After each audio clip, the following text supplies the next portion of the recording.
São 8 horas da manhã de sexta-feira, dia 4 de março.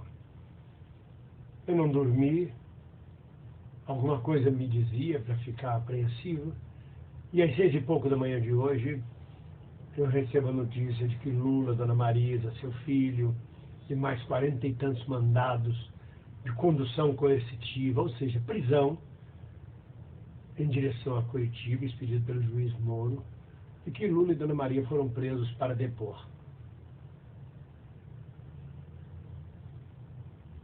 Vejo muita gente nervosa dizendo: o golpe está em marcha, este é o golpe.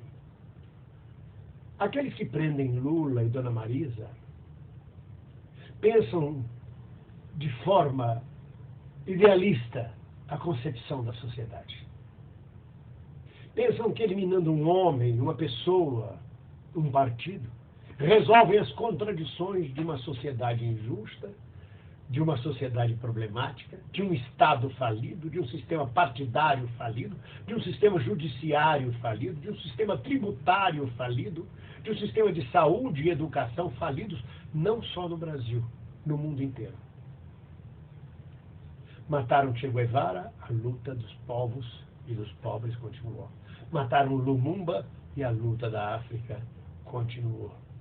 Mataram Amílcar Cabral na Guiné e a luta continuou. Mataram Luther King e a luta continuou.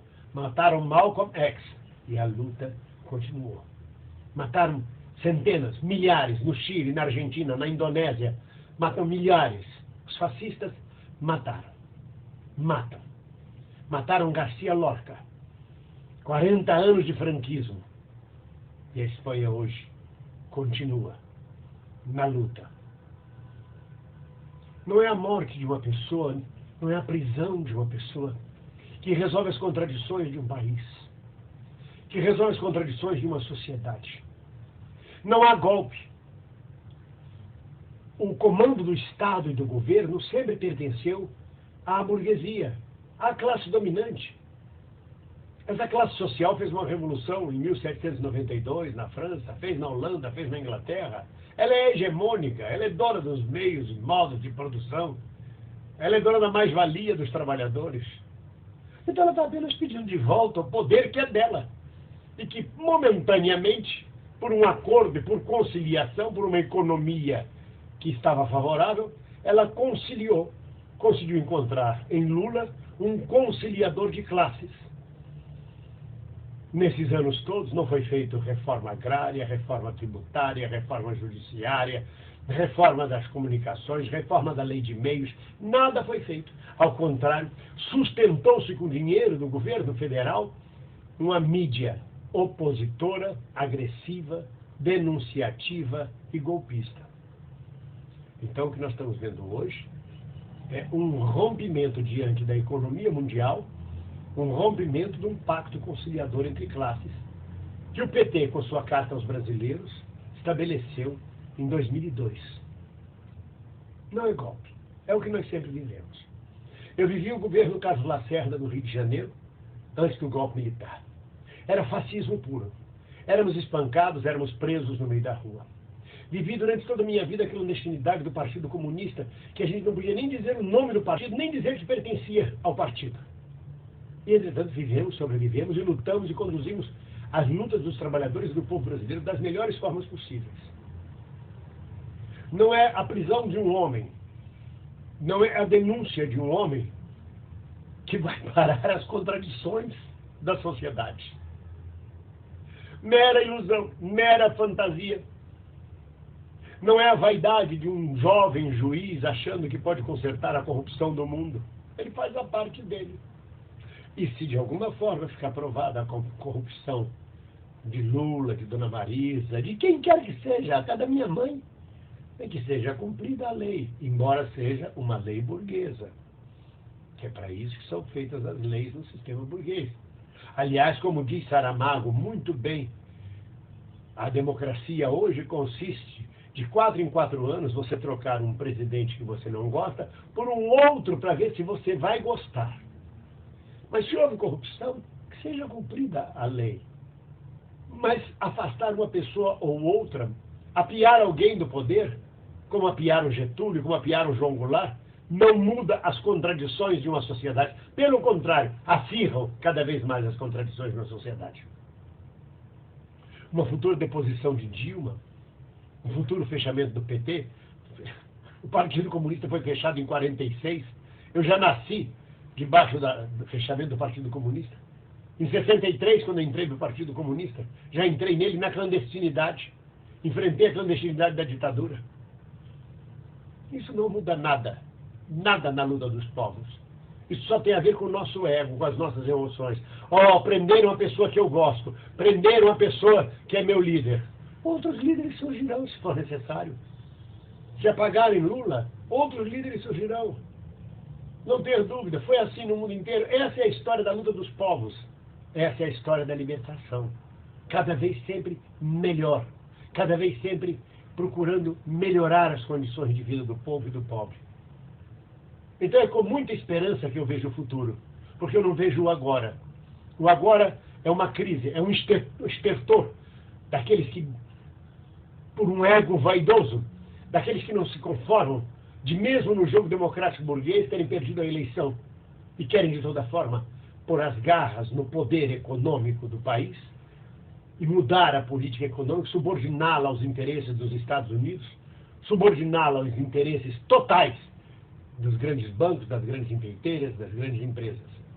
Enquanto não havia crise mundial, era fácil fazer a conciliação. Agora não. Agora é farinha pouca, meu pirão primeiro. Essa é a razão da prisão de Lula. Mais até do que a sua candidatura a 2018. E acredito piamente, que aconteça o que acontecer, mesmo que eu não esteja mais aqui, a luta continuará. Porque a contradição entre ricos e pobres, entre elite e massa, a contradição entre exploradores e explorados, entre incluídos e excluídos, continuará e aumentará cada vez mais a cada dia. Falsa ilusão egóica de jovens juízes que acham que vão resolver a corrupção. A corrupção é mais antiga, é tão antiga quanto a história da humanidade. Judas, que era o tesoureiro de Jesus, foi corrompido por 30 moedas e entregou Jesus. A corrupção é coisa milenar. E eu não digo que ela está no PT, no PSDB, ela está em todas as instituições, ela está em todos os lugares do mundo. Não há uma instituição neste país que, se você apurar, não vai encontrar corrupção. Não há.